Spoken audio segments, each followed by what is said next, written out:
se respecter, mesdames et messieurs. Je vais entendre le cop de Martel qui encourage son équipe. Alors c'est parti, mesdames et messieurs.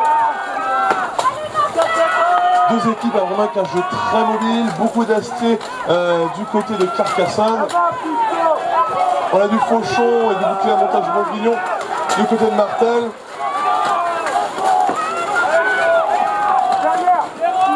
Un jeu d'équipe qui commence à se faire. Les combattants de Martel, c'est de regrouper les Carcassonnais pour les envoyer au sol. Et faciliter le travail de Sap et afin d'éviter de trop s'épuiser.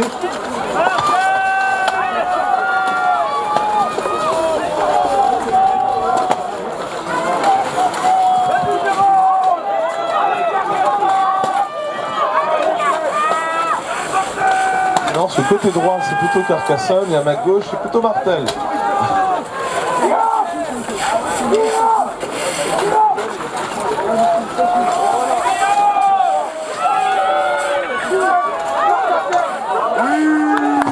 L'un des combattants a perdu son casque. Du coup, les arbitres l'évacuent tout de suite afin qu'il ne puisse pas être blessé. C'est pour ça que la fédération met en conseil aux combattants de mettre une attache dorsale qui relie l'arrière du casque à la cuirasse des combattants pour éviter ce genre de situation. C'est la sueur. Deux combattants de Carcassonne ont été envoyés au sol. Bon, intervention des arbitres.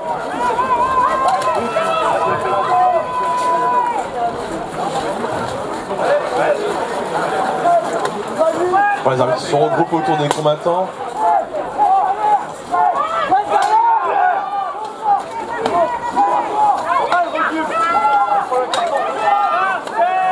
On rappelle aussi, mesdames et messieurs, que ceux qui sont collés aux barrières Vauban de faire attention, parce qu'on n'est pas à l'abri qu'une arme casse et se dirige vers vous.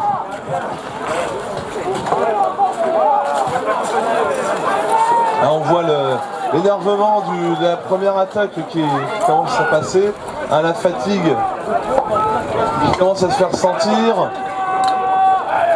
Les combattants de Carcassonne sont solidement accrochés à la lisse, qui essayent de résister face aux prises faites par Martel. Ah, l'un des combattants de Martel, il a réussi à se rattraper.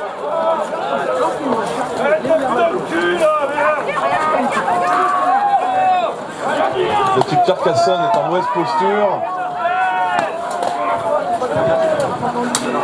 Ils ont perdu déjà 2 combattants.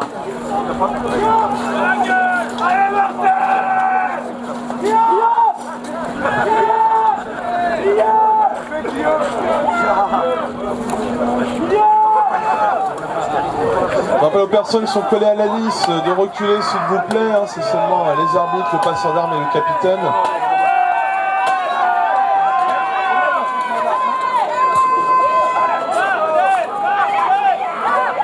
Martel.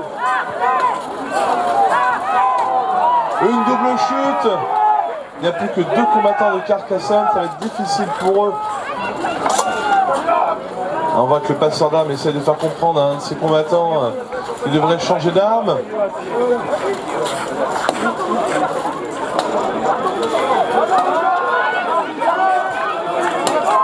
Ah, il a lâché son bouclier. Le combattant de Martel a lâché donc son bouclier, donc du coup, chose qu'il n'a pas le droit.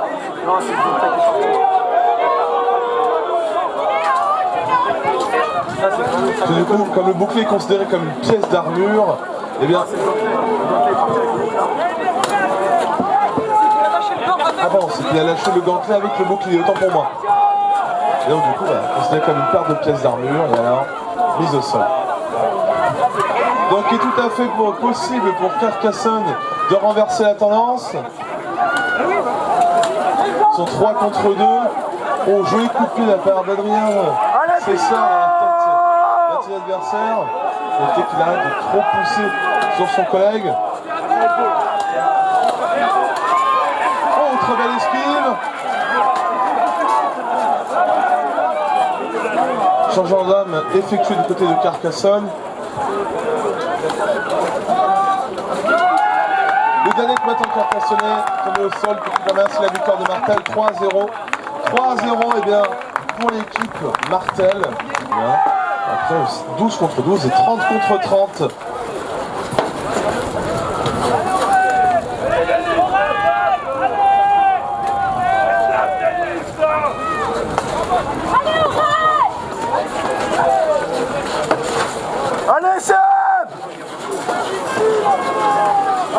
Voilà, les combattants au centre qui ne savent pas où donner de la tête, qui veulent aider leurs camarades, mais savent très bien que ça pourrait créer une opportunité pour leur adversaire de leur passer dans le dos.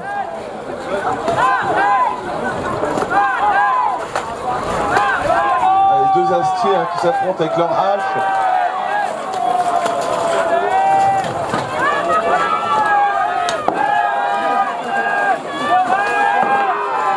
L'un des combattants mortels envoie son adversaire au sol, mais il est chargé. Et bien juste derrière, par l'un des Carcassonnais, une double chute.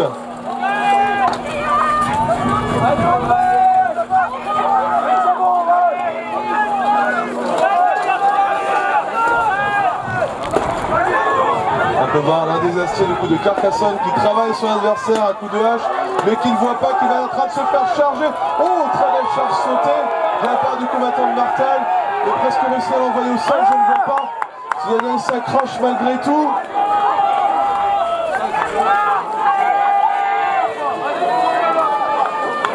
Alors que les combattants de Carcassonne arrivent à se redresser pour se dégager de l'étreinte de leur adversaire.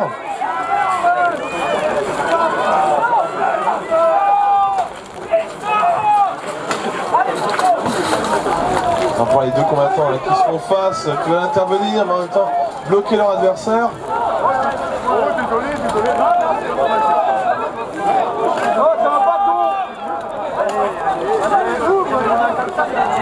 L'un des combattants de Martel est mis au sol pour un défaut d'une pièce d'armure, sa spalière, sa protection à l'épaule qui ne tenait plus correctement. L'équipe Carcassonne peut donc renverser la tendance pour remporter ce round et donc en provoquer un troisième. Le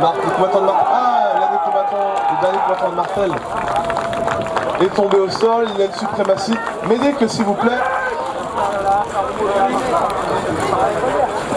Mauvais coup à la main, je suppose. Non.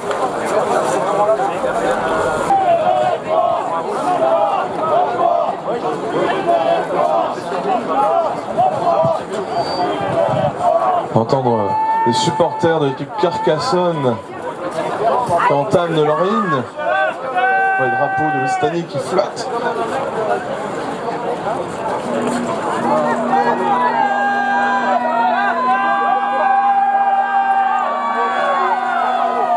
Alors c'est reparti, mesdames et messieurs, pour un troisième round qui s'annonce explosif.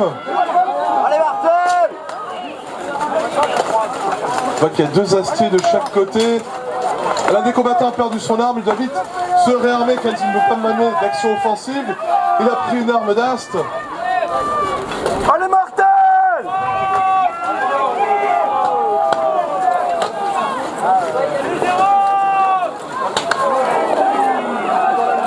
Un coup de hache qui était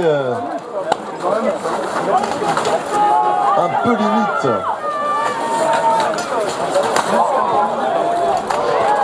Une double chute et pour le moment il y a avantage pour personne. Toujours très serré, on peut voir l'un des astiers de Martel qui travaille ses adversaires à grands coups de hache et qui charge l'astier. Oh, très belle esquive, il arrive à repousser son adversaire, l'envoyer dans la lisse. Les deux astiers se font face. Vraiment un round très disputé.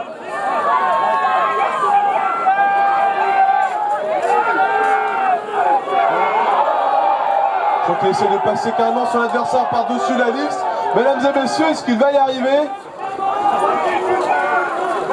Une action qui vaudrait le prix de la plus belle action à n'en pas douter. Allez Sam! Couche-le le mec!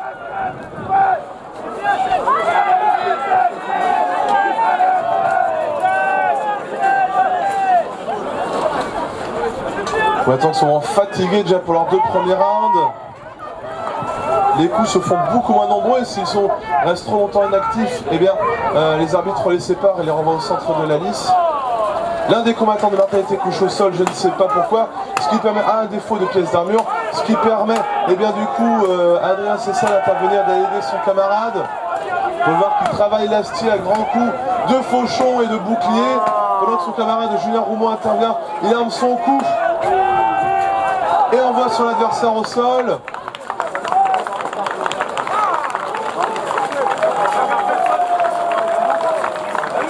Victoire du coup de l'équipe carcassonnaise. J'attends le score officiel s'il vous plaît. 3-0 donc pour Carcassonne. Round est rejoué, il va y avoir un 2 contre 2. Donc ce qui va tout changer puisque si Carcassonne gagne, elle reste pour la finale haute, et si Martel au contraire remporte la victoire, c'est eux qui affronteront Aquila Secania. Donc il y a vraiment beaucoup d'enjeux pour ce round. Je rappelle qu'après, nous aurons donc après les finales, la remise des médailles, puis le 5 contre 5 féminin. Donc parce que les femmes aussi se battent dans ce merveilleux sport.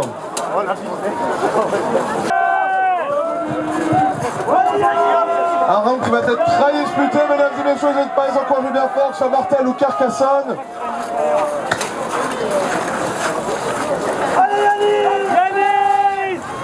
L'un des lastiers de Carcassonne passe derrière ses adversaires, essaye d'encercler, si on peut dire, les combattants de Martel. Une première charge est menée par Christopher Pinto pour bloquer Adrien Cessa dans la lisse. Pour les deux combattants qui regardent, qui cherchent vraiment, qui essayent de trouver l'opportunité de frappe, mais sans s'exposer non plus. Belle pirouette de la part du capitaine de Carcassonne qui se met à côté du coup de son camarade. Ils sont vraiment 2 contre 2, ils sont coude à coude. C'est la place en finale qui se joue.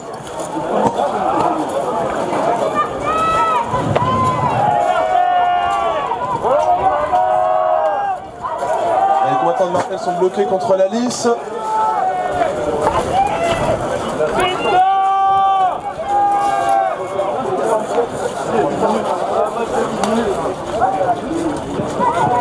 Des engagements assez timides pour voir Christopher Pinto qui essaie d'attraper son adversaire. Il est arrivé, son camarade s'interpose pour empêcher bien que puisse empêcher la chute de son coéquipier.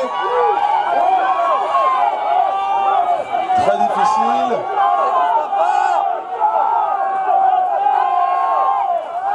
D'excellent appui de la part d'Adrien Cessa. Il a la pression qu'il reçoit. Mais Christopher Pinto ne se laisse pas faire, bien décidé à envoyer son adversaire au tapis. Et il y arrive.